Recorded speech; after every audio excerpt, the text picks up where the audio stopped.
Ang sarap ng tulog ko, ang sama ng gising ko. Parang ang sakit sa mata gumawa ng content ngayon mga pare ko. Ang Lakers, tinalo ng OKC Thunders ni Shai. Sobrang tambak ang Lakers mga pare ko. Ang Thunder, mabilis na nakumuha ng malaking lead sa first at second quarter. 30-18 sa first half, tapos 40-20 sa second quarter. Ito yung nagset sa malaking tempo ng OKC dyan. Ang malaking margin sa halftime nila mula sa 30 plus, nagpahirap sa Lakers na bumawi pa.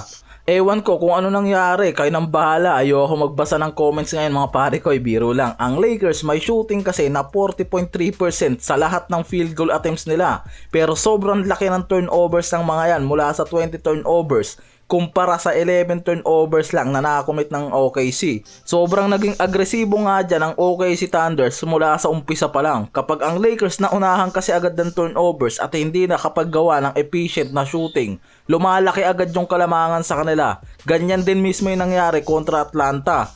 Ang Thunders nakakuha ng tempo dyan mula sa first half pa lang at nakontrol nila ang buong game. Sa mismong home court na yan, mahirap talaga ang OKC kalaban pagdating sa home court nila. Sa unang kalahati, may double-double points na ang Lakers mula sa 64-32 bago mag-half.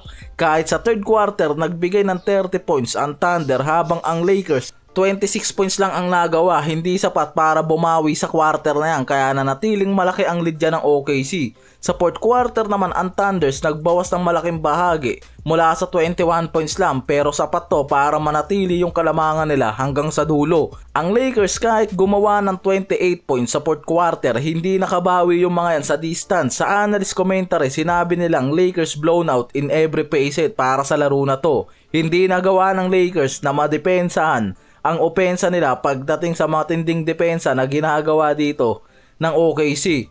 Ang Thunder, alam naman natin na kilala yan na isa sa mga best defensive team sa Western, kaya kitang kita na nagawa ng mga to na pigilan ang top scorer ng Lakers mula kay Luka at Reeves. Kahit sa isang field goal, halos 8 minuto sila. Sa simula ng ikalawang quarter, hindi nakakuha, nahirapan talaga ang Lakers sa matinding depensa na ginagawa ng OKC. Sa tatlong quarter, ang Lakers tumira lang ng 37.5% mula sa field goal.